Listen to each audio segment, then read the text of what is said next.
In the last problem we had, we're given some forces and we had to calculate the x and y components.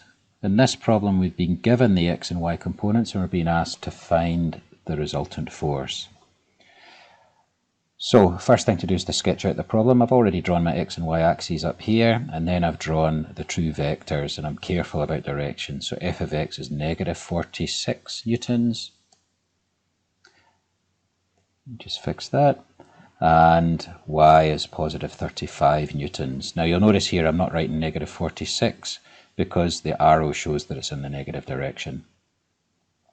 So if we were doing a displacement vector, we'd place these nose to tail. Because they're forces, we're just going to imagine doing that. So if I was to place the y component nose to tail, it would end up here. Or we could have done it the same way using the x component nose to tail, which would have ended up here. And the resultant vector is just the vector that forms the diagonal of that rectangle. Now we know that the names of the components is fx and fy. I noticed in a previous video I was saying f of x. It's fx and fy. So therefore we should call the force F.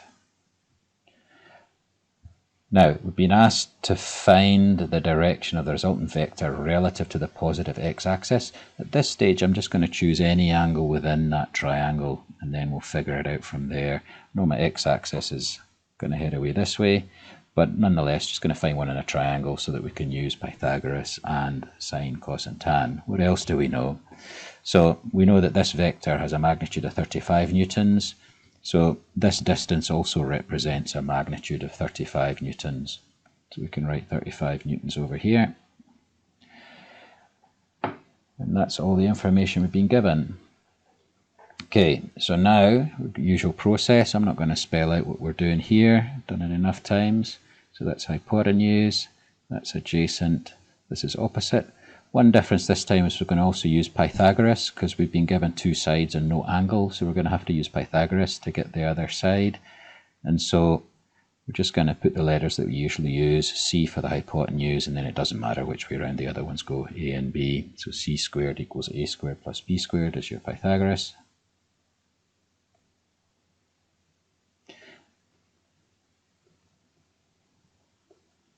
And then you get your SOHCAHTOA.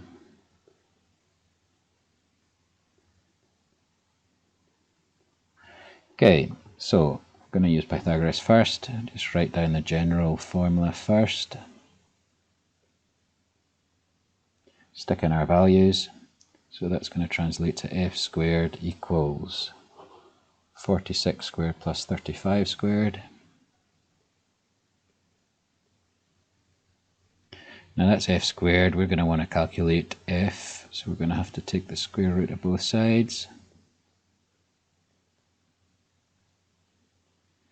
If you stick that in your calculator, you'll find that that is equal to 57.8. Check our units. So the forces are in newtons. So it's going to be in newtons. Okay, so we've got the magnitude of that force now. We still need to calculate the direction. So we'll start by calculating theta. So we're theta. Now, we're given these values, 35 and 46. We want to use those just in case we've made a mistake calculating the hypotenuse or the resultant force. So we're going to use tan. We've got opposite and we've got adjacent, so we're going to use tan. So tan theta is equal to 35 divided by 46. So theta is equal to, now you can write this in two ways. You can do tan to the minus 1. 35 over 46, or some people in here will write atan, so arctan, atan, and it just means the same thing, it's just the opposite of tan, the inverse of tan. So that's tan to the minus 1, 35 over 46. Stick that in the calculator, you're going to get 37.2 degrees. Okay, this time to speed things up, I'm not going to go through any checks. I've done this calc before and I'm getting the same answer again, so it's right. But remember, you should just quickly check it for sanity against your sketch. Now, we know this angle is 37.2. We've been asked to give the resultant vector direction relative to the positive x-axis. So positive x-axis is this way. So we want to know the angle from here all the way to here. This plus this is going to make a straight line. So those two angles are going to add up to 180 degrees. So therefore, theta, well, let's just give that a name actually. So if we're going to call that one theta, we could call this one phi. So phi plus theta is equal to 180 degrees because it's a straight line. Therefore, theta is equal to 180 degrees, take away whatever phi was. So, phi is going to be 180 degrees, take away whatever theta was, which was 37.2 degrees. And so we're going to get an answer of 142.8. And that's this angle here. And it's anti-clockwise. So let's write our answer. So the magnitude of F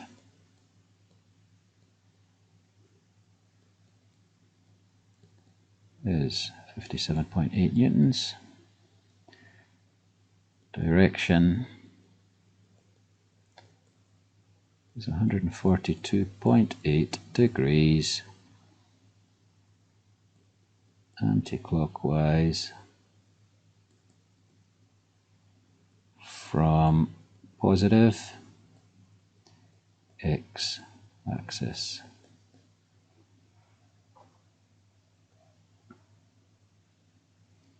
Underline the answer so we can find it later. Okay, let's try B. Basically pretty similar. So we'll move this down so we can still see it.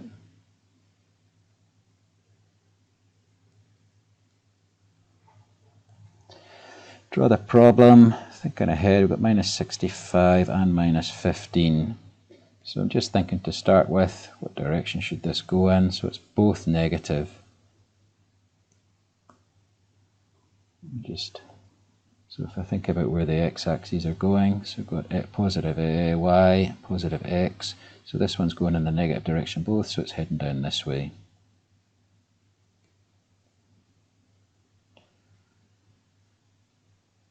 So we're going negative 65 in the x direction.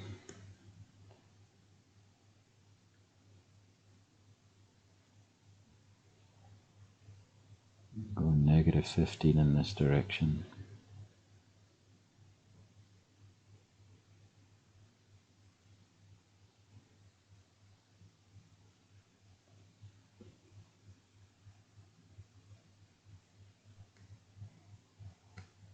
Let's become red again. So same thing, if we were to put them nose to tail, we've got a line down here.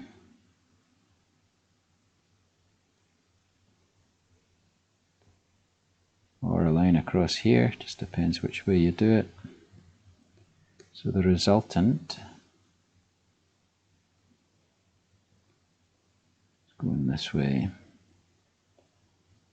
It's a little bit small, so I'll just make it bigger, which is going to ruin my scale, but nonetheless, just for the sake of speed, we'll just do it that way. So just double check that. So I'm going minus 65 in the x direction, minus 15. So this is, I'll just write it 65 because the arrow shows the direction. I don't need to write negative.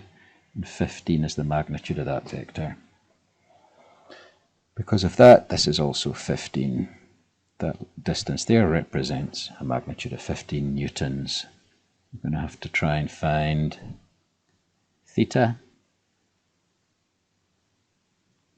And we want to find F. Again, they've called it Fx and Fy, so the force is going to be F. Okay, from there on the process is the same. Right angle, opposite is hypotenuse, or we could call it C for Pythagoras. This is our adjacent, this is our opposite. This is B or A, doesn't really matter, for Pythagoras. So let's calculate F first. So the general form of Pythagoras, C squared equals, I don't know why I keep doing that, C squared equals A squared plus B squared.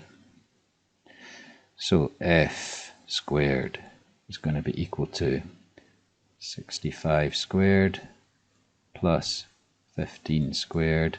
You want F, you're going to have to take the square root of all that.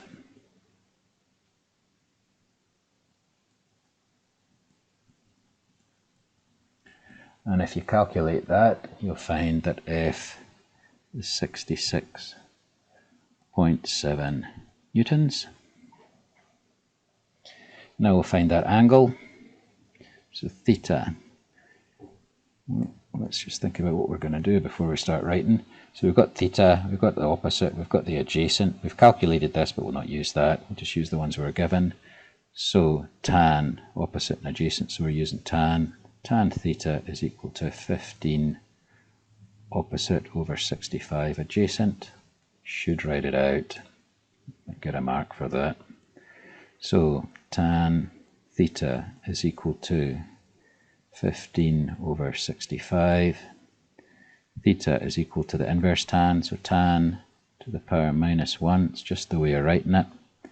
15 over 65, which is going to be equal to 13 degrees. Now again, we've got an angle, but it's not relative to the positive x-axis. Positive x-axis is this way.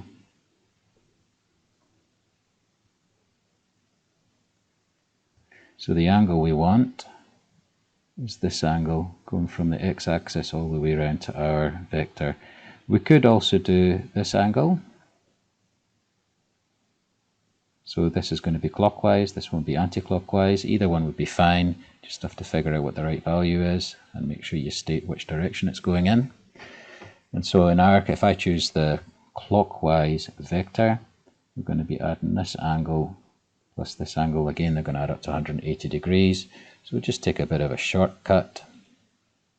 I'm going to call this phi again. So phi is going to be equal to 180 take away theta.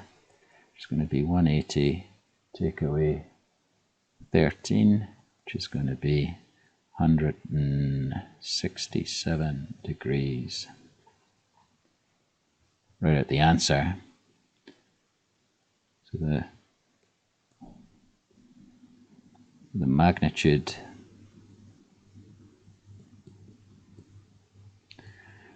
of F is 66.7 newtons, and direction is 167 degrees clockwise from the positive x-axis. Done. Okay, so next thing is you're going to try some practical examples using this type of theory. I'll leave you to that and I'll see you at the next example.